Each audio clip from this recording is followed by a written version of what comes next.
Le verset du jour. Bienvenue chers amis, chers internautes, à notre rendez-vous du verset du jour. Ce matin, la grâce nous est donnée de partager ensemble encore une portion des Saintes Écritures. Et ce matin, nous voulons lire dans Proverbes chapitre 13, le verset 3. Proverbe 13, le verset 3 qui dit ceci: qui surveille sa bouche garde son âme. La ruine est pour celui qui ouvre ses lèvres toutes grandes. Que le Seigneur bénisse sa parole. Laissez-moi encore vous rappeler cette parole de Jésus. Ce qui sort de la bouche vient du cœur, et c'est cela qui souille l'homme. Car c'est du cœur que viennent les mauvaises pensées, les meurtres, les adultères, les fornications, les vols, les faux témoignages, les injures. Voilà ce qui souille l'homme.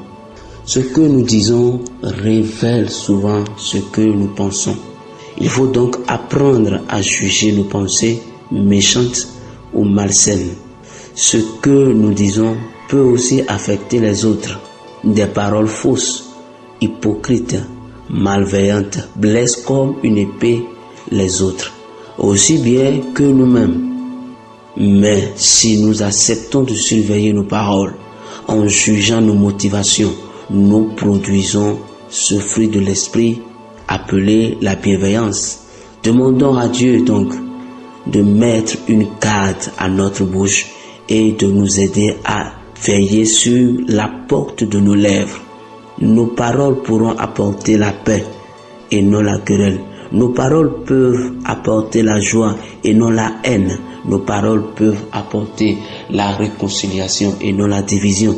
Nous avons besoin donc pour cela d'accueillir chaque jour la lumière de la vie qu'apporte la lecture de la Bible, la méditation.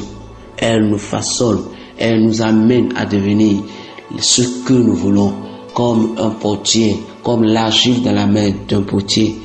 La parole nous donne la forme que nous voulons.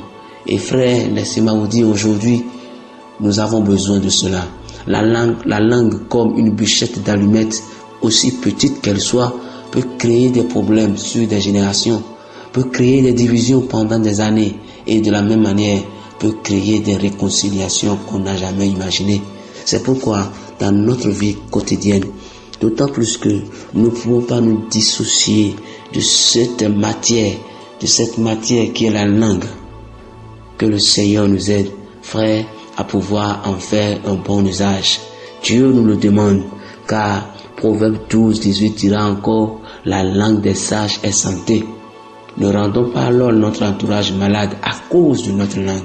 Sachons l'utiliser pour le bien-être de nous-mêmes et de notre entourage. Et que le Seigneur nous bénisse, qu'il nous aide à pouvoir alors avoir cette capacité de pouvoir maîtriser et bien tourner plusieurs fois notre langue afin de faire sortir quoi que ce soit édifiant, que ça soit encourageant, que ça soit de nature à donner la gloire pour le Seigneur. Merci beaucoup et que Dieu nous bénisse.